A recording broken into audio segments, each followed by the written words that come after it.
part. Lost the part, $6 later. Oh, there it is. Wind blew it. Wind blew it. Alright, $6 later, you can go to Napa, Advanced Auto, depending where you want to get the best price, but this was only $6 at Napa. Comes with an extra O-ring. I'm not really sure what this O-ring is for, but I'm assuming it has to go somewhere inside this component. So if that's the case, then you would definitely need to take off these two screws right here in order to pull this apart and see what's going on in here. If not, it's probably a seal for one of these guys here, which is your switches.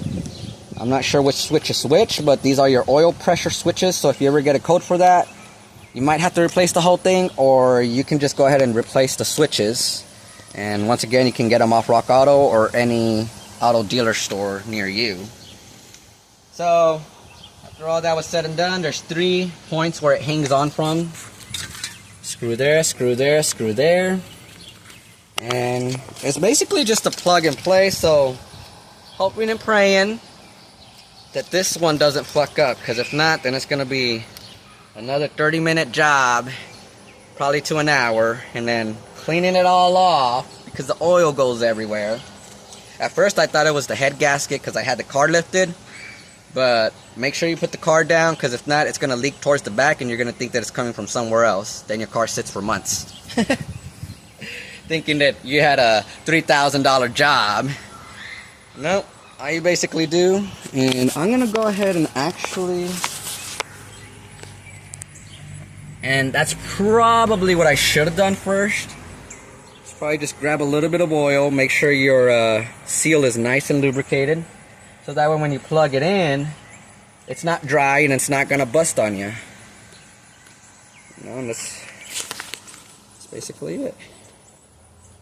And you can do this with your, if you're doing an oil change, you do the same thing with your oil filter. You know, you grab a little bit of oil and you put it around the ring of your oil filter.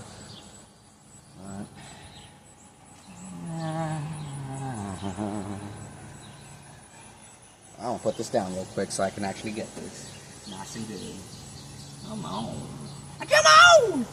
Come on!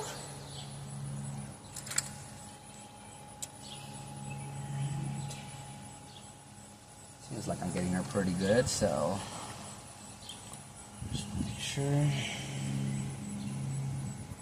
everything's nice and lubed up all around.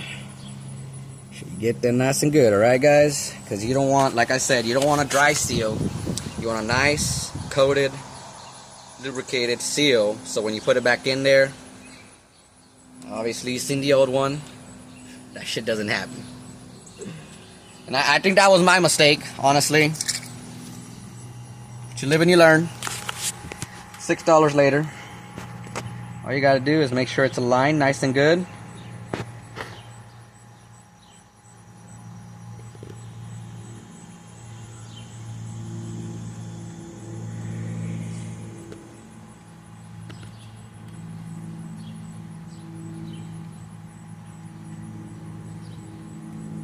Alright.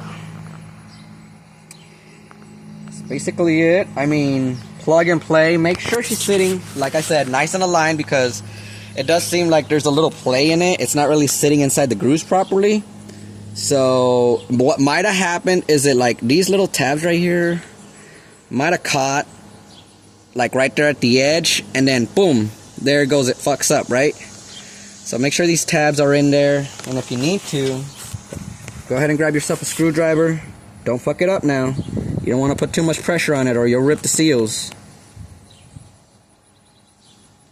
So once you got these little tabs in there nice and good, sitting in the grooves, to make sure that, you know, everything's good.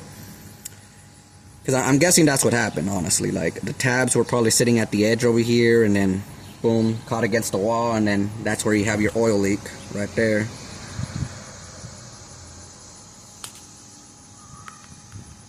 You can put pause on that if you want.